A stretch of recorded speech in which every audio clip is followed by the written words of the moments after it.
surprised your ringtone isn't Donna Summer or something. Play that funky music, white Oh, okay, boy. all right. Well, okay, thank you. Bad girls talking about. All right. I'm sorry, ma'am. You still listening? Are you still there? Sorry. So what happens in brief, what happens is that when they passed the 14th Amendment in 1868, and let me just give you the brief history of this. There was the original 13th Amendment that was 1811 and 1812. And the original 13th Amendment basically said anybody that took a foreign title from a foreign government or accepted lands from a foreign government would be stripped of their citizenship, exiled, and could not hold any sort of public office whatsoever. This was the first amendment that was against the Bar Association. Because the Bar Association, by the way, the word for lawyer in Hebrew is satan or shaitan, which is Satan in essence. So next time you talk to a lawyer, just realize that the Hebrew word for lawyer is Satan, which actually means opposing attorney. And what do you call 10,000 lawyers at the bottom of the ocean? A good start. But Sean. So, hold on, please let me finish my thought. Esquire. I finish the thought. Finish the thought. Without attorneys, that's how they could, in Nazi Germany, Okay. exterminate the Jews, because first they had to get rid of the lawyers. Okay, all right, there you go. Really? You're a lawyer? Of course. Hugs and kisses, my sister. Get rid of the lawyers before you can totally cremate any constitution of any other. Okay, so the bottom line is that the British Accreditation Registry actually grants titles from the Queen of England, which is the title of Esquire, which was originally denied by the 13th Amendment. The British invaded this country. We started the War of 1812. They invaded Washington D.C. in 1814. They burned every copy of the original 13th Amendment they could find, along with getting a hold of the titles, et cetera, et cetera. So the 13th Amendment disappears. So Lincoln comes along and passes the next 13th Amendment, which is involuntary servitude.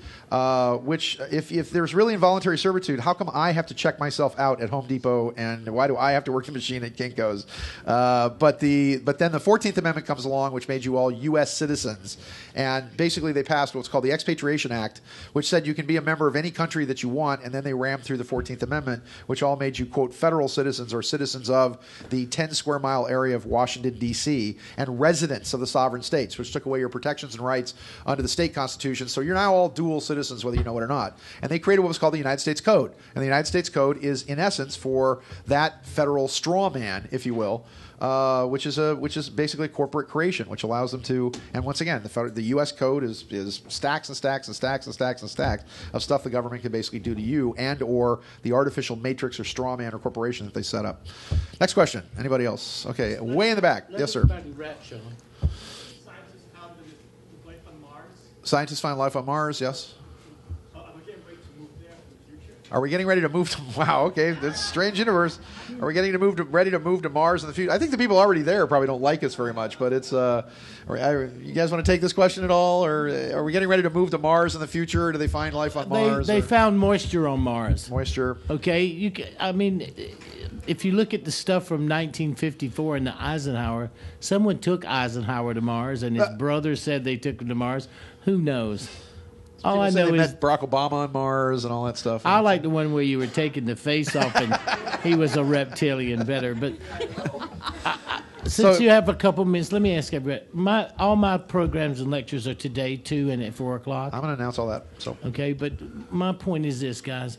Pick out among us what opens up your heart and what gives you a value of who you are and how much love you have. Okay, and put a value on that love so you identify the world around you. And that's how you're going to see it the clearest, because we're in that cycle for the next 50 years. But our systems has to be in place in the next year and a half. And that's it. Okay, and just to let you know where everybody is, now, Audrey, are you going to be filling in for Yes. Judy here? Okay, so Audrey's going to be, she's Sunday at 4 p.m. Do you have anything going on today as well? No. Okay, so Audrey's going on Sunday at 4 p.m. Star Fuentes is today, actually, directly after this at noon in the Murray Hill Room, and Yes. she also has a workshop at 2 p.m. She's fantastic. Reverend James is going to be, has a lecture Sunday at 2 p.m. in the Kips Bay Room. The lovely Diana Brownstone, her lecture is going to be Sunday at 2 p.m. in the Murray Hill Room. Yeah. And, of course, the amazing, the dazzling Daniel Brinkley. We're not done yet. Don't be all rustly. Yes, I'm sorry. Actually, I'm Yes. sorry to Yeah. interrupt, but I have in this room at 4 o'clock Oh. At 3 o'clock, a lecture, Okay. and then at 4 o'clock, a workshop at Oh. Gramercy Park. So I will be here at Okay. 3 o'clock tomorrow. Thank you. Doing the light language. And everybody, I'm so sorry. she has her husband here supporting her, handing out her card, filming her. Come on, give me my hand. Yay. And Diana Brownstone tomorrow, Sunday at 2 p.m. Get there early because for some reason they always put her in this little tiny room and it always sells out and it's never enough room. And then I'm going to be here. I'm going to be at the Sutton Place room at 3 p.m. Actually, we just, what do we got, 10 minutes here? Are you guys, okay, yes. Yes. No, wait. Yes, go ahead.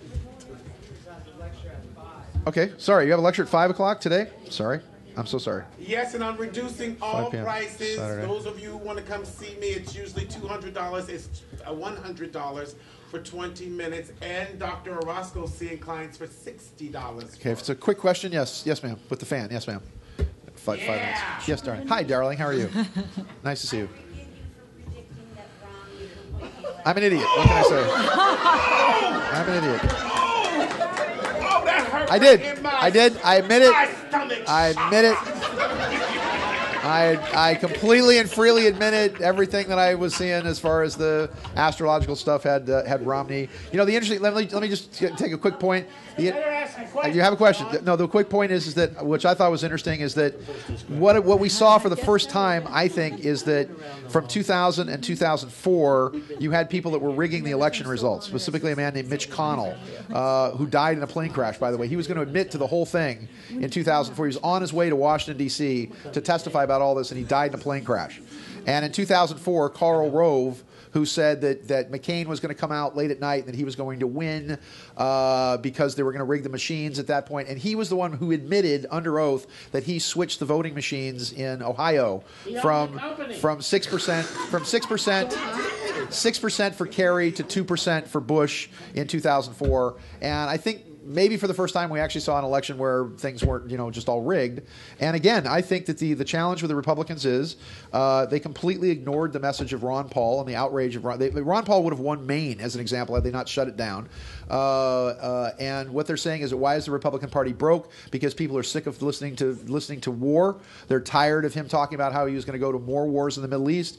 They're sick of the Republican agenda that's become the war party. Barack's doing it. And I would disagree with that. With Chuck Hagel, and I have to defend Obama when he does good things, with Chuck Hagel as Secretary of Defense, and with him pulling things out, the bottom line is that win, lose, or draw, we've been under the onus of doing everything that Israel tells us to do.